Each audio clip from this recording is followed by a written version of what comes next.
सिपाही लौटा नहीं। हिरण्यकशिपु को संशय हो गया, हमें लगता कुछ गड़बड़ है, तो उसने तुरंत दरोगा को भेजा। और दरोगा जैसे ही पहुंचा है तो उसने क्या देखा कि प्रहलाद नाच रहे हैं, प्रहलाद के मित्र नाच रहे हैं, सिपाही भी नाच रहा है। दरोगा ने जाकर के जैसे ही सिपाही का हाथ पकड़ा है तो दरोगा भी नाचने लगा झूमते हुए कि राधा मेरी चंदा चकोर है बिहारी, राधा मेरी चंदा चकोर है बिहारी, राधा मेरी चंदा चकोर है बिहारी। राधे राधे रंग चले आएंगे बिहारी, राधे राधे रंग चले आएंगे बिहारी।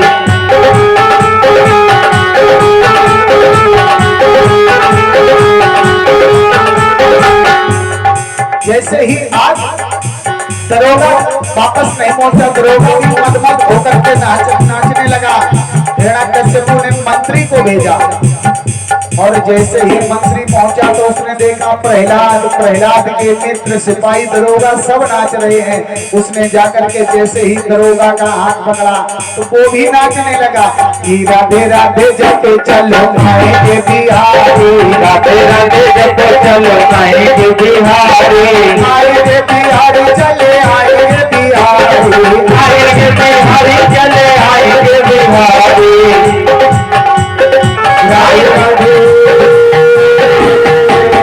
राधे राधे रंग चले आएंगे बिहारी, राधे राधे रंग चले आएंगे बिहारी, आएंगे बिहारी जब आएंगे बिहारी, आएंगे बिहारी जब आएंगे बिहारी। राधे राधे राधे राधे जब चले आएंगे बिहारी, राधे राधे जब चले आएंगे बिहारी।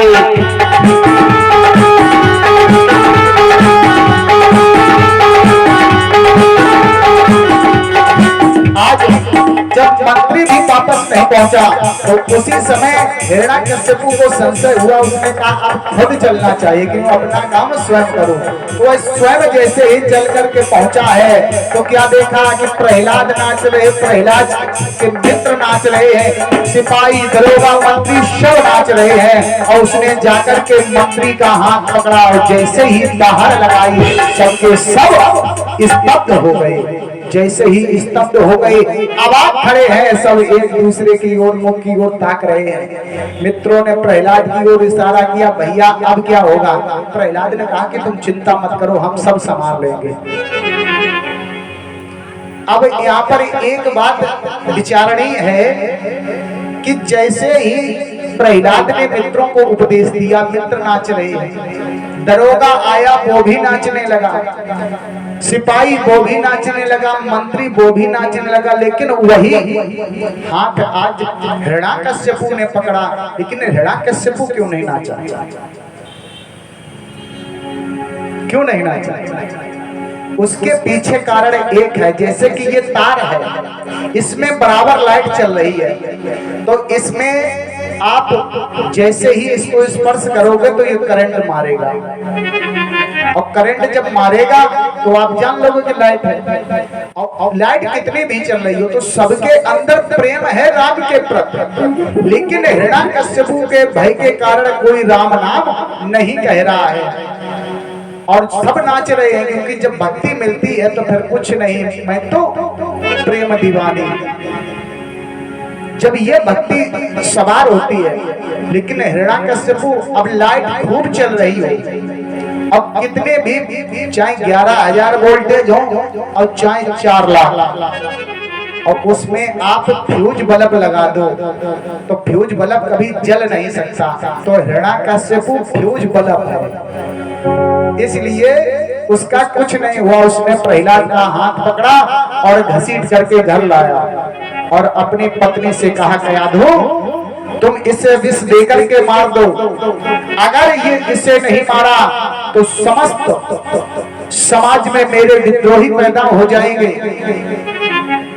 हिरण्यकशिपु की बात को सुनकर कयाधु ने कहा, महाराज क्यों क्रोध कर रहे हैं? अरे छोटा बालक है, मैं इसे समझा दूंगी, बात मान जाएगा। हिरण्यकशिपु ने कहा, मैं इसे बहुत समझा चुका हूं, अब नहीं ये समझेगा। कयाधु ने कहा कि बेटा तुम क्यों अपने पिता का विरोध कर रहे हो, अपने पिता की क्यों बात नहीं मानते हो।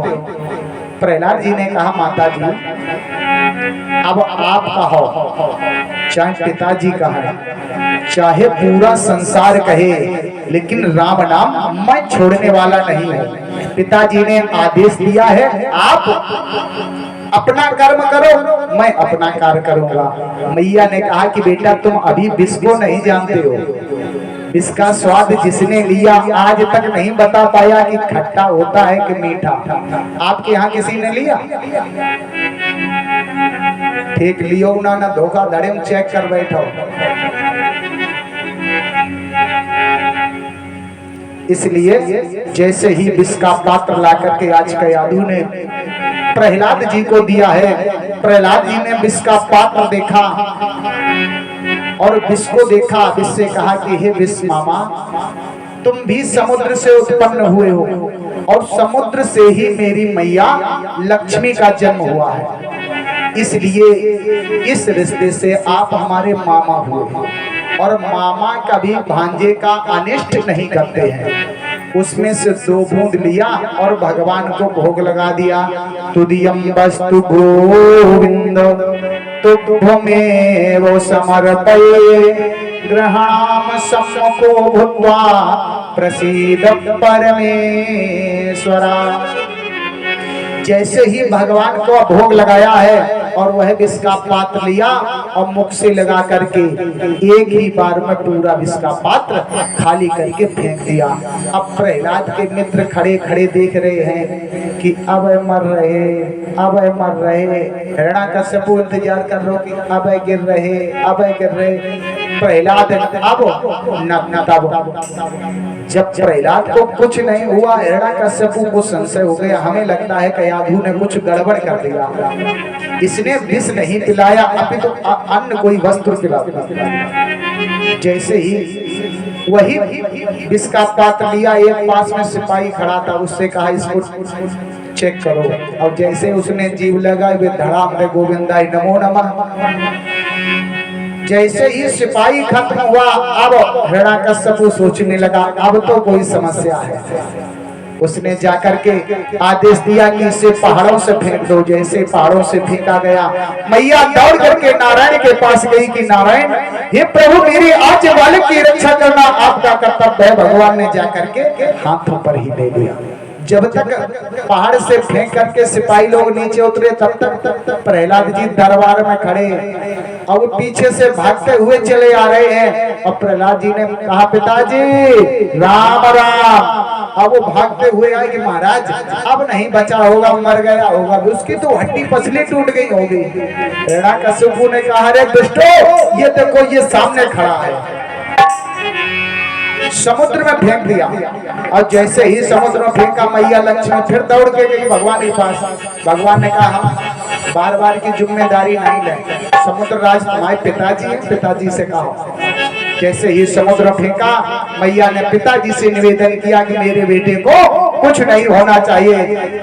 अंदर फेंका है, समुद्र में हिलोर ली, प्रहलाद जी बाहर दौड़ करके पिताजी राम राम। अब तो आग बबूला अग्नि में जलाने के लिए तैयार हो गए। अपने बहन को बुलाया, क्या नाम है हिरण्याकश्यप की बहन का? कहीं कहीं ढूंढका लोग कहते हैं ढूंढा बुआ, वैसे नाम है इनका सिंघका। और इनका ही पुत्र था जिसका नाम था सूरभानु, जिसने समुद्र मंथन में अमृत जब भगवान पिला रहे थे मोहिनी भगवान, इसने अमृत पान कर लिया था। सूरभानु दैत्य ने, भगवान ने उसका सर काट दिया था, वही राहु और केतु बना। तो आज प्रहलाद जी की बुआ जी आई है और बुआ जी ने आकर के समझाया।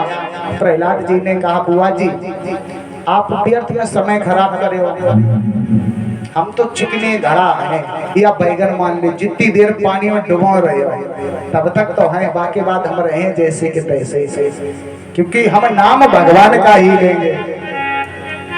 जैसे ही इस बात को कहा है, आज सिंघका बुआ ने समझाया कि बेटा तुम अपने पिता का क्यों विरोध करते हो। प्रहलाद जी ने कहा मैं तो विरोध नहीं कर रहा हूं, मैं तो सिर्फ भगवान का नाम ले रहा हूं, उन्हें इससे विरोध है, तो बताओ हम क्या करें। इस बात को जैसे ही कहा है, इस बात को सुनते ही समझाया। प्रहलाद जी ने कहा कि बुआ जी आपकी बात मेरी समझ में नहीं आ रही है। तो बुआ ने कहा कि तू मुझे नहीं जानता, हमारे पास शीतल चीर है, उसको फोड़ करके मैं अग्नि में बैठ जाऊंगी और तू जल जाएगा, मेरा कुछ नहीं होगा। प्रहलाद जी ने कहा कि बुआ जी तुम किस बात का इंतजार करो, तैयारी। तो आग बबूला हो गई। उसी समय कहा भैया लकड़ियों का इंतजाम करो। तो लकड़ियों का इंतजाम किया गया। माघ शुक्ल पक्ष पूर्णिमा, संभवतः कल है। इस दिन से पूर्णिमा से लकड़ियां एकत्र हुई 1 महीने तक, और 1 महीने तक लकड़ी एकत्र होने के बाद फाल्गुन शुक्ल पक्ष पूर्णिमा को सिंह का बुआ प्रहलाद जी को गोद में लेकर के बैठे और कहा भैया आग लगा दो। और जैसे ही इतना कहा, इधर भगवान ने देखा कि मेरा भक्त संकट में है, आग लगाई गई। प्रहलाद के मित्र विचार करने लगे अब तो मेरा मित्र जल करके मर जाएगा। जोर जोर से लगते हुए मित्र लोग गर्भ ही चले गए। भगवान की कृपा से हर प्रेरित ते ही अवसर मरुत चले 49। हवा का इतना तीव्र झोंका आया, जो बुआ जी शीतल चीर ओढ़े बैठी थी वो उड़ करके प्रहलाद के लिपट गया और बुआ जी जल करके राख हो गई। प्रातः काल सभी दौड़ करके पहुंचे और जाकर के देखा, सोचा कि मेरा प्रहलाद के मित्र पहुंचे कि विचार करने लगे मेरा मित्र तो अब मर गया होगा। तो जाकर के क्या देखा, प्रहलाद जी बैठे हुए उस राखी को टटोल रहे हैं। मित्रों ने पूछा भैया क्या हो गया। प्रहलाद जी रोने लगे। प्रहलाद जी ने कहा भैया हमारी बुआ हमारे संग में बैठी आती, पता नहीं बुआ कहाँ चलेंगे, तो बुआ को देख रहे जब राखी में कहा। सभी लोगों ने कहा होली होली होली। उसी दिन से जो होना था सो हो चुका, इसीलिए उसका नाम पड़ गया होली। प्रहलाद के जितने मित्र थे प्रहलाद को गले लगाया, और जैसे हिरण्याकश्यप के पक्ष के लोग आए उन्होंने देखा इसका कुछ नहीं हुआ, तो उन्होंने वही धूल कीचड़ उछालना प्रारंभ कर दिया। आज भी जो प्रहलाद के मित्र प्रहलाद के पक्ष के लोग हैं वो अबीर गुलाल से होली खेलते हैं, और जो हिरण्याकश्यप पक्ष के हैं कीचड़ जो चीज उन्हें मिला सब बता होली। अरे होली होली होती है, प्रेम से मिलने के लिए है, ये थोड़ी कि किसी को परेशान कर।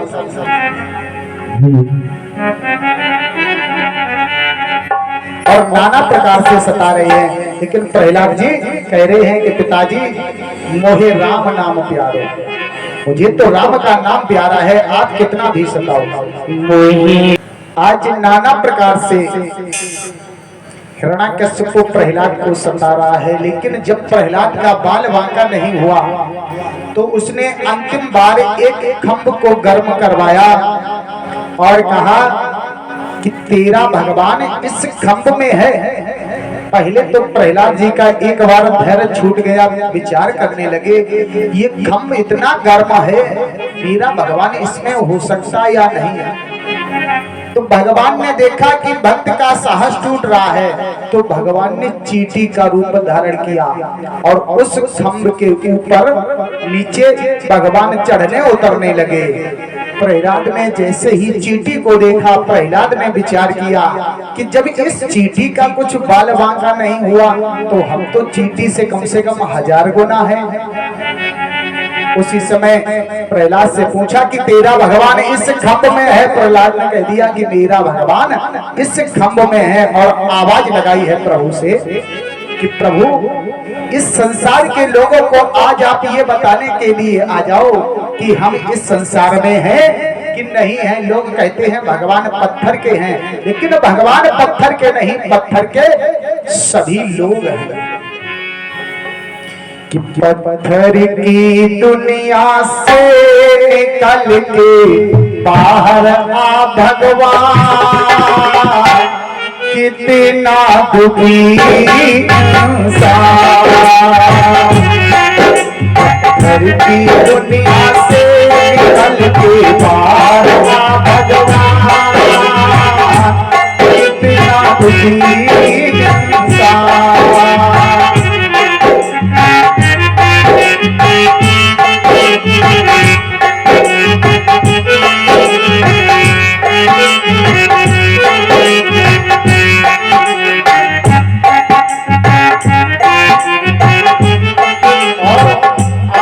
है कि भगवान इस संसार के लोग हैं, इनको आप बताने के लिए आओ।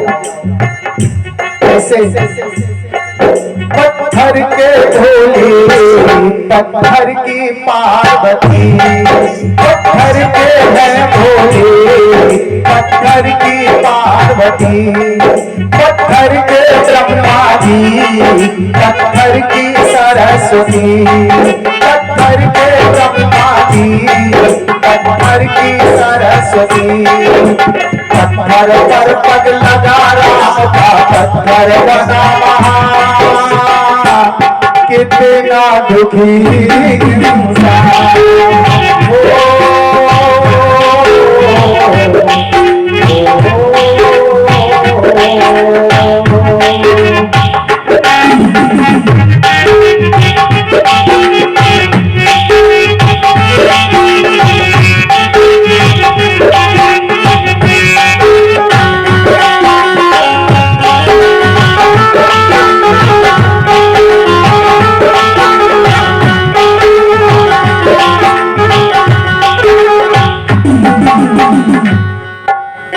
जैसे ही प्रहलाद ने आवाज लगाई है कि प्रभु आपने तो वचन दिया था, इस संसार में जितने भी लोग हैं सब झूठे हैं, कि झूठा संसार है, कि झूठा संसार है, इस जग को दिखाने आजा। झूठा संसार है, इस जग को दिखाने आजा। तू अद्भुत रूप में हमको ही बचाने आजा। तू अद्भुत रूप में हमको ही बचाने आजा।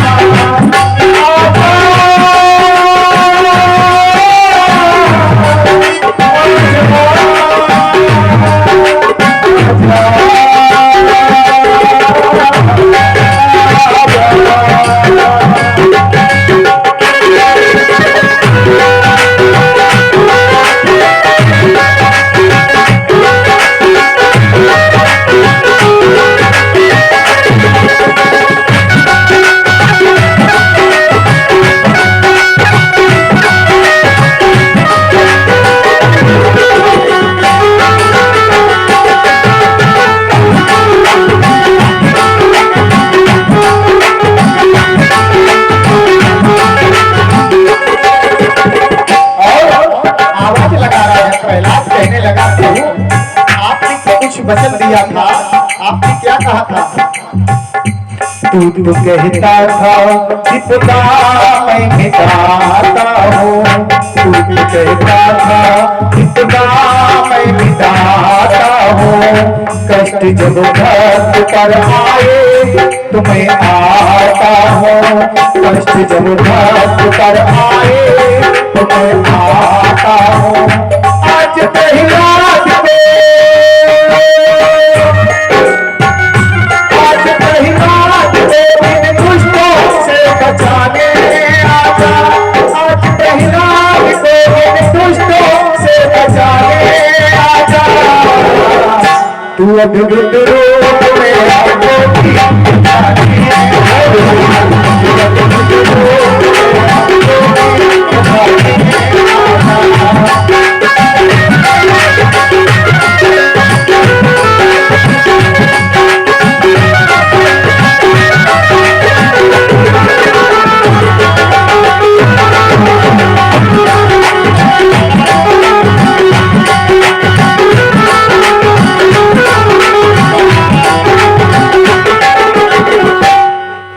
जैसे ही आवाज लगाई है प्रहलाद कह रहे कि भगवान अब मेरी आकर के लज्जा को बचाना है, मुझे कोई परवाह नहीं है। इस बात को जैसे ही कहा है कि मेरा भगवान इस खंभ में है, प्रहलाद ने फिर कह दिया कि पिताजी संसार में ऐसी कोई जगह नहीं जहां पर मेरा राम नहीं है। कहाँ है कि सूर्य की किरणों में वह है, वायु की झनकारों में, चर अचर और फूल फल में, हर दरो दीवारों में, नाम में हर वस्तु में पहले उसी का नाम है। देखने वाला है अगर तो कण कण में व्यापक राम है। राम की महिमा है जाहिर जगत पारावार में, कर चुके जाहिर उसे खुद आप ही इजहार में कि मेरा राम इस खंभ में है। और जैसे ही खंभ के ऊपर आज उसने मुष्टिका का प्रहार किया है तो खंभ फट गया और भगवान अद्भुत रूप में प्रकट हो गए। बोले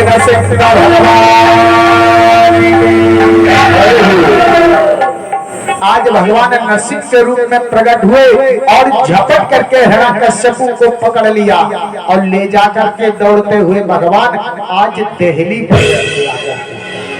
और जैसे ही देहरी पर बैठे हैं, संध्या का समय है, भगवान जैसे ही मारने के लिए तैयार हुए, हिरण्यकश्यप बोला महाराज ठहर जाओ, आप हमें ऐसे नहीं मार सकते हो। कि कैसे मार सकते हैं? कि मैंने बहुत वरदान मांगे हैं कि ना मैं ऊपर मरूं ना नीचे मरूं।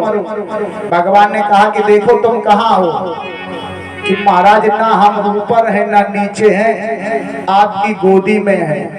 मैंने वरदान मांगा है ना मैं भीतर मरूं ना बाहर मरूं। भगवान ने कहा फिर देख लो कहाँ भीतर हो या बाहर, कि ना हम भीतर है ना बाहर देहली पर बैठे हैं। मैंने वरदान मांगा है ना दिन में मरूं ना रात में मरूं। भगवान ने कहा कि देखो दिन है कि रात, कि ना महाराज ना दिन है और ना रात है, संध्या का समय सुहाना था। कि मैंने वरदान मांगा है कि ब्रह्मा के द्वारा बनाई हुई सृष्टि में मैं किसी से न मारा जाऊं। भगवान ने कहा कि ब्रह्मा को मैं बनाता हूँ, ब्रह्मा मुझे नहीं बनाते हैं। तो उसने कहा मैंने वरदान मांगा है ना मैं नर से मरूं ना पशु से। भगवान ने कहा ऊपर से नीचे तक देख लो। हिरण्यकश्यपु ने देखा तो भगवान आधा शरीर नर का है और आधा पशु का है, सिंह का है। तो मिक्स अवतार है कि हमें नहीं मालूम होती कि आप मिक्स अवतार ले लिए तो हम जुगन मांग लेते कि और कि मैंने वरदान मांगा है ना हम अस्त्र से मरे और ना शस्त्र से मरे। भगवान ने अपने बड़े बड़े नखाग्र दिखाए, ये देखो नाखून। कि अच्छा कि मैंने वरदान मांगा है कि इन 12 महीनों में न मारा जाओ। भगवान ने कहा हमने इसीलिए तो एक 13वां महीना तैयार किया है जिसको हम लोग पुरुषोत्तम मास कहते हैं। जब सारे वरदान पूरे हुए तो भगवान ने अपने वही पहले पहले नखाग्र उसकी छाती में प्रवेश करा के उसकी छाती को चीर डाला। और जैसे ही चीरा है और उसकी अंतड़ियां कि जान असुर की ले ली उसके ही अभिमान में, जान असुर की ले ली उसके ही अभिमान में। मार किया है सीना और मार किया है सीना से भगवान ने जान असुर की।